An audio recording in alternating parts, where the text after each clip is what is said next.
Starfield will be a gigantic game with over 100 solar systems and over 1000 planets we can visit. The game will be extremely complex and it's going to take hours to discuss all of its features here. Let's talk about the most interesting details we need to know about Starfield. The game will have a crime system. There are bounties for different factions. We can expect to have something similar to Skyrim. Breaking the law means being chased by guards. Stealing, murdering, and pickpocketing will have an influence in the game as well. In the game, we will be able to steal ships and keep them or sell them for credits. Prison and jail time is coming back to the game, but we don't have more information on that yet. In Skyrim, you could also break out of jail, and this is something we might see in Starfield also. We can expect each Starfield city to have its own jail. As far as we know, there are 4 cities in the game: New Atlantis, Cydonia, Aquila City, and Neon City. There will be, of course, a lot of other smaller settlements to explore. Cities are basically hubs where we'll pick up quests, shop, and encounter big parts of the story. Each Starfield city has a distinct style and some are closely tied to specific Starfield factions. Cydonia is located on Mars. It's the largest mining operation in the United Colonies. This can be considered the 4th large city we know in the game. The city is one of the early settlements humanity created after they left Earth. New Atlantis is a main hub location for the UC faction on the planet Jameson in the Alpha Centauri system. New Atlantis is a futuristic-looking planet. It's not just the biggest in the game, but bigger than anything in Skyrim, Fallout 4, or any of the developers' previous games. Emil Pagliarulo says that New Atlantis is a true reflection of the future of our world due to its diverse collective of citizens. It features gargantuan skyscrapers, city military and political officials, and a whole lot of flying cars. Aquila City is the home of the Freestar Collective, another one of the main Starfield factions. Here, people of different backgrounds unite under the common goal to be a space cowboy. This planet is home to extraterrestrial hunters called Ashta, which Bethesda says are a cross between a wolf and a velociraptor. But there is a wall to keep them away from the city. Aquila City was founded 163 years before the present day of Starfield's story in 2330. On its front gates, we can see the year established 2167. Aquila City is located on the planet with the same name, Aquila. Neon City is the result of a Xenofresh Corporation workers who set out to dock to catch fish. They just caught a fish with mind-bending psychedelics and they decided to produce that instead of just catching fish. These creatures produce substances that can be refined into a drug called Aurora. The city has a more cyberpunk-looking streets, and here we have Cybercamp Ryujin Industries. The streets are packed with retail, nightclubs, and psychedelic dancers. Some other locations we got to see are The Key, which is a Crimson Fleet pirate space station headquarters in the Krix system, Red Mile, a dark outpost on Porima 2, UC Vigilance, a giant starship that you can visit, Abandoned Mine on Porima 4C, Abandoned My Bridge Pharmaceutical Lab, and the Abandoned Robotics Facility on Alpha Andraste 3. The list of non-playable characters in the game we know so far consists of Badring Fan, who lives in Jameson, Barrett, which is part of the faction Constellation, Brogan, part of Crimson Fleet, which can be found on the planet Crete, Dad, who is on Jameson planet, Grandma, Heller, John Tuwala on Jameson, which is part of the United Colonies, Kibwe Ikande is a commander of the United Colonies faction found aboard the US Vigilance on the command deck. Marika Boros is one of the many recruitable Starfield crew members. Markfield Sunderland has a quest for you. You need to retrieve his beans from a beast. Mateo is the theologian of the Constellation faction and he strongly believes that there is something out there. Mom becomes available when you take the kid stuff straight. She can be found in Jameson in New Atlantis. Noel is the gifted scientist of the Constellation faction and a potential addition to your crew. Pasquale Logan is the fearsome leader of the United Colonies faction, a fleet admiral and someone who doesn't take kindly to pirates. Sam Coe used to be a member of the Freestar Collective and has since left the cowboy days behind him and joined the Constellation faction, and he can be found in Aquila City. Sarah Morgan is the leader of the Constellation faction as well as a recruitable, romanceable NPC. Vasco is the first companion you will encounter in the game. Vlad is an ex-pirate turned explorer. Walter is a very successful businessman in the settled system and the Constellation faction's financier. There are many factions in Starfield. And the ones we know so far are Constellation. It's the first group you join in your voyage across the galaxy. It is joined by default and sits at the heart of the main Starfield missions. They are space explorers seeking answers to the biggest questions about life and the universe, something you will also do in the game. Crimson Fleet faction are effectively the bad guys. They don't follow the established rules set by the United Colonies and roam around space in search of loot. They are space pirates that only think about the monetary value of things.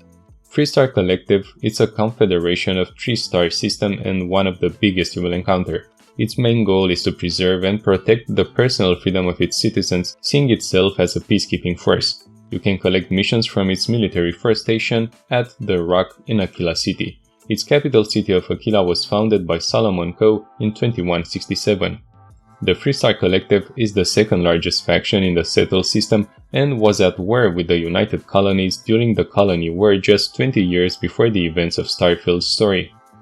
Ryujin Industries. This is a mega corporation that has been established across the settled system, and it has a particularly big presence in the waterlogged pleasure city of Neon. Ryujin more than likely refers to the Japanese Shinto deity of the sea. A tutelary spirit, the deity was a bringer of rain and thunder and knowledgeable on medicine. And we've already seen a number of medical facilities in Neon. The faction could focus on narcotics or on making cures and drugs. The Starfield United Colonies faction is the largest military and political force across all of the settled system. The capital city is New Atlantis. You can join and collect missions from them also. The faction is 169 years old and had a conflict with the Freestar Collective known as the Colony War. Xenofresh Corporation is a mega corporation responsible for creating the pleasure city of Neon. The local fish possess psychotropic properties which Xenofresh processed and commercialized into Aurora. It's a popular but illegal substance throughout the settled system, yet unregulated on Neon. They could be a rival of Ryujin Industries since they intend to use the same raw source for maybe different reasons, to produce illegal drugs or to cure diseases. All of the factions we mentioned so far are joinable. All the major factions will be joinable. The other ones we know so far aren't joinable, and these are the Ecliptic Mercenaries, are heavily armed guns for hire and a potential threat to the settled system. The Enlightened is a small religious group. You can join them, let's say, if you choose the trait Raised Enlightened, but it isn't clear if they are a proper faction or simply NPCs. House of Varwan are religious zealots. They worship the Great Serpent. You have a trait called Serpent's Embrace, which will allow you to have more interactions with these factions during the story. Sanctum Universum is a small religious group you can join by picking the Raised Universal trait during character creation. Subscribing to one Starfield religion has the potential to lock you out of interactions with NPCs of different faiths. Spacers are a group of people that have only been described as violent. Starfield Spacers could probably take on the role of bandits in the game. It is not known so far if they are a major or minor faction, meaning if you can join them or not. Customization is present and it will allow you to make big changes to your ship. You will be able to change the armor, cowls and structural pieces to give your ship more shape and some more health. Arms, which are your cannons, lasers and missile system. Cockpit, it's the pilot seat, some cargo spaces and crew slots. Gravity drive, which lets you jump from system to system. Hab, or the habitation units, these are the areas where you can house crews, furniture and workstations. Lander, it stores and deploys your landing gear. The reactor is the power source of your ship, which determines how many components you can power. A known Starfield reactor is the Ion Beam H1010 reactor. The shields are the first line of defense, the tank is used for storing resources such as helium-3, and the thruster are your engines and your booster. There are also 11 stats associated with Starfield ships that you can affect by using different parts or components. These are the cargo, the crew, the hull, which is the physical health of your ship, the core health of your ship. The shield is the HP pool of your first line of defense. Jump range shows how far your gravity drive can take you in a single jump.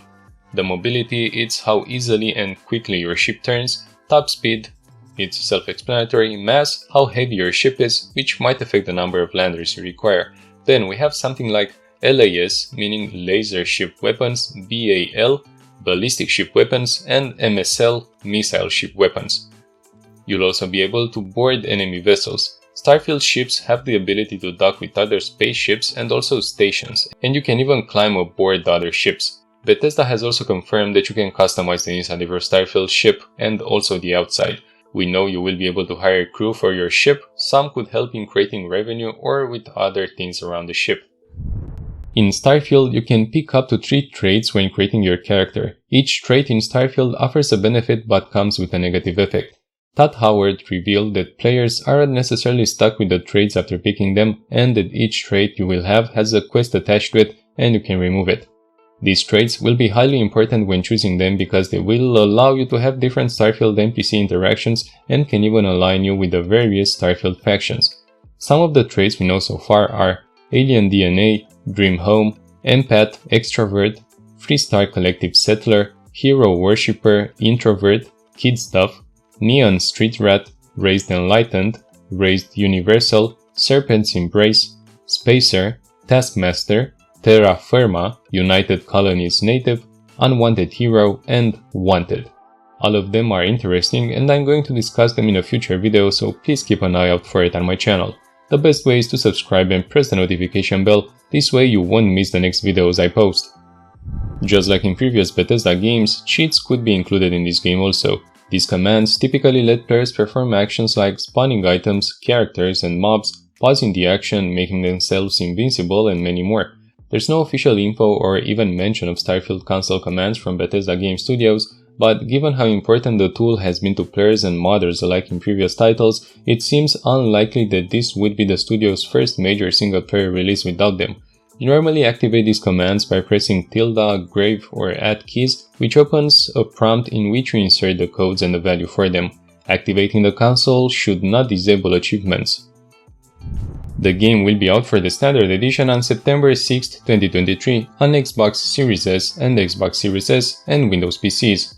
Microsoft's acquisition of Bethesda's parent company, ZeniMax, put a stop to the possibility of Starfield ever being a PS5 exclusive, as PlayStation tried in the past to make it a PS exclusive. It's not sure if the game will ever come to PS. We need to know that if you get the Premium or Constellation Edition, you will be able to play it from September the 1st, depending on where you live. This could turn out to be 31st August.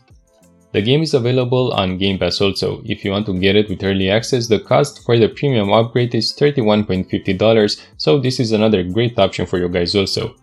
If you're okay with playing it on the 6th on the Game Pass, you will only need to have the subscription active, and you'll be able to download it with no cost. Game Pass members also get access to all pre-order content as long as the Game Pass subscription is active, regardless of when they download the game. Pre-order any edition of the Starfield to receive the old Mars skin pack for these in-game items. It's what appears on the developer's website. We have the laser cutter, deep mining helmet, and deep mining pack. One way of purchasing the game is to get a new AMD product such as a Ryzen CPU or a Radeon graphics card. You can get an entry-level XFX Radeon RX 6600 GPU for $60 off and also get a Starfield with a card. Other examples could be the RX 7600 for $279 or an RX 7900 XT for $810, but it's better to check the company's website for more information on these offers. If you want to buy Starfield and also upgrade your PC, this is the best solution for you. As we said, there are over 1000 moons and planets inside 100 solar systems you can visit in the game. These will include crystalline caverns, bustling cities, Arctic tundra, thick forests, and dusty craters with a diversified flora and fauna both docile and hostile to you. The average planet will take hours to explore on foot, and since you have over 1000 such planets, it's going to take thousands of hours to explore the entire universe the game has to offer. The world will also be procedural generated. The developers are making use of procedural systems to generate planet landscapes automatically. The result is a game map with tremendous scale as well as intricate details since the developers hand-built some of the locations beforehand. The game director, Todd Howard, said, "I should also add that we have done more handcrafting in this game content-wise than any game we've done so far. We're at over 200,000 lines of dialogue, so we still do a lot of handcrafting, and if people just want to do what they're used to in our games and follow a main quest and do the quest line, you're gonna see what you're kind of expecting from us. But when you have this whole other part of, well, I'm going to wander this planet and it's going to provide some gameplay and some random content, and those kinds of things. Kind of like a Daggerfall would if you go way back. The Reddit discussions on the map size suggest that distances between stars in-game will closely resemble to real-life astrological positions. The idea for this kind of game came in the early 90s, but the technology wasn't there yet, so it took close to a quarter of a century to finally bring this game to life. A Starfield fan has made a map of the skills in the game. They are divided into physical, social, combat, science, and tech. These are broken down into tiers, from novice to advanced, expert, and eventually master. You'll need a total of 16 skill points in order to level up an ability all the way from novice to master.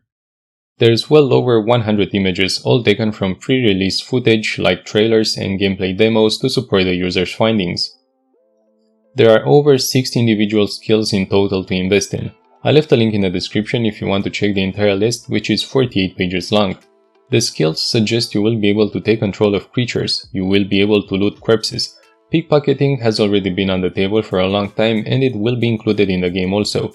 You can force a robot or an NPC to follow you for a limited time. You can control robots or control creatures to attack their allies. You will be able to use a rifle, a pistol, a particle beam, a shotgun, explosives, heavy weapons, a mag weapon, which are high-powered electromagnetic induction ballistic arrays, and also a sniper. This information were pieced together and it offers us a lot to think about. The game seems really complex and full of interesting things to do and ways to upgrade. There will be a main story and many side quests in the game. We will learn that something has happened to Earth, and at first we have more information about this on Cydonia, the planet we discussed about, which is on Mars. It is not clear if we will see advanced aliens in our journey through the solar systems. We will encounter various creatures, but most of them aren't technologically advanced. We only have a clue about a mysterious civilization in the form of artifacts which, if we collect, we will get to find out more about them and their history. They could refer to a first civilization which was extinct on Earth many years before the story takes place. It would be a reference to the Fallout games which take place after a nuclear apocalypse. The game's core premise focuses on the future of humanity, so it does seem a little counterintuitive to play as an alien species. You will be able to play the game in first and third person. The game takes place in 2330 and humanity has left Earth's solar system and colonized another part of the Milky Way, which is about 50 light years away. In 2310 there was a colony war between the United Colonies and the Freestar Collective. You can expect to have a side quest line working for these factions. And this is all we know about the story so far. The game will be similar to Fallout 76 when we think of previous Bethesda games. Fallout 76 sold over 11 million copies, and by the looks of Starfield, this massive game will make players want to purchase it also. Fallout 4 also sold a lot, over 13.5 million copies worldwide. Regarding the Elder Scrolls V Skyrim, this game has sold 60 million copies since the launch in 2011. We see Bethesda has some huge selling numbers, and if Starfield proves to be a good game, the same could be said about it as well. Hope this video worked well for you. Thank you very much for watching the entire video. Don't hesitate to like the video and subscribe, and I wish you all the best. Goodbye.